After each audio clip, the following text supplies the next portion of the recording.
एक और चीज, एक और फैसेट या एक और रूप एक एक्टर का, या एक और सोच, या एक और नॉलेज जो एक एक्टर को अपने अंदर कल्टीवेट करने की जरूरत होनी चाहिए, वो है इमेजिनेशन।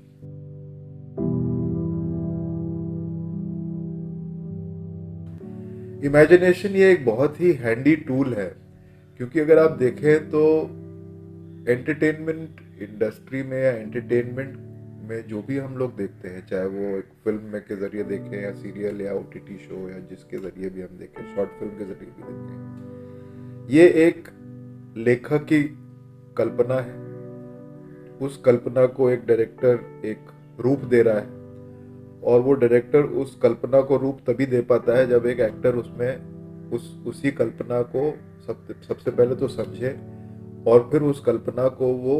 यकीन कर ले कि ये कल्पना नहीं है, अब ये एक मेरे लिए एक हकीकत है। अब जितना आसानी से ये बोला गया है, वो उतना ही मुश्किल है इस चीज को करना।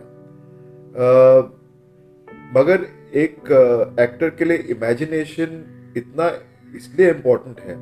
क्योंकि ना सिर्फ एक ओवरऑल, ये तो मैंने एक कहा कि हाँ, एक लेखक ने लिखी काल्पनिक कहानी लिखी, और उस काल्पनिक कहानी में एक एक्टर ने पात्र निभाया, और उस पात्र को समझने के लिए एक्टर ने जो भी कुछ उसने अपने प्रिपरेशन के जरिए करना पड़ा वो तो किया। मगर इवन इन द स्मॉलर, जैसे छोटे छोटे पोर्शंस ऑफ दैट प्रोजेक्ट में जब शूटिंग होती है, तो उसमें भी हर मोड़ पे एक एक्टर को अपनी इमेजिनेशन इस्तेमाल करनी पड़ती है। उदाहरण के तौर पर, तो एक डायरेक्टर अगर 3 या 4 एक्टर्स के बीच में एक सीन हो रहा है, या एक जो सीक्वेंस है जहाँ पे एक से ज़्यादा एक्टर हैं, तो वो उस सिनेरियो को एस्टैब्लिश करने के लिए एक मास्टर शॉट लेते हैं। तो उस मास्टर शॉट में हम ज़्यादातर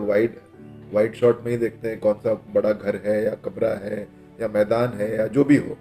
और उसमें जो जितने भी एक्टर्स उस वहाँ पे शामिल हैं, वो कौन कहाँ खड़ा है या बैठा है। तो एक, जैसे कहते हैं, एस्टैब्लिशिंग द सिनेरियो या the geography of the scene. तो वो तो एक मास्टर शॉट में हो जाती है, और उसमें फिर जो भी लाइनें वो डायरेक्टर चाहता है कि उस शॉट में कवर किए जाए, वो एक्टर्स उस शॉट में वो सारी की सारी लाइनें बोल देते हैं। बट यही फिर बाद में जाके एक डायरेक्टर वही लाइनों को फिर से रिपीट करवाता है, जहाँ पे वो हर एक्टर के क्लोजअप लेता है। अब जब क्लोजअप की बारी आएगी, तो क्योंकि टेक्निकली उस वक्त पे सिर्फ एक ही एक्टर की जरूरत पड़ती है, क्योंकि उसका ही क्लोजअप हो रहा है, तो ऑब्वियसली उस टाइम पे दूसरा एक्टर तो होगा नहीं। तो जब दूसरा एक्टर नहीं होगा, मगर एक एक्टर ने उसको दूसरे एक्टर को रिएक्ट करना है, तो उसको कहीं ना कहीं इमेजिन करना पड़ेगा उस एक्टर को। अब उस एक्टर ने क्या किया था, कैसे बोला था, उसकी आंखें कैसी थी, उसने मेरी तरफ कैसे रिएक्ट किया था, किस टोन में उसने बोला था। तो ये ऑब्वियसली एक इमेजिनेशन का ही एक जरिया हुआ। तो हर कदम कदम पर एक एक्टर को अपने रोजाना की जिंदगी में, अपने रोजाना के दिनचर्या के काम में भी एक इमेजिनेशन की, अपनी जो एक टैलेंट को या उस चीज को इस्तेमाल करने की रोज जरूरत पड़ती है। एक तो ये हुआ कि जैसे मैंने एक क्लोजअप के जरिए आपको बता दिया कि एक एक्टर को उस शॉट के लिए भी कितना इमेजिनेशन करने की जरूरत पड़ेगी, इमेजिनेशन इस्तेमाल करने की जरूरत पड़ेगी। अब इसी चीज को हम दूसरे एक एग्जाम्पल में ले जाएं कि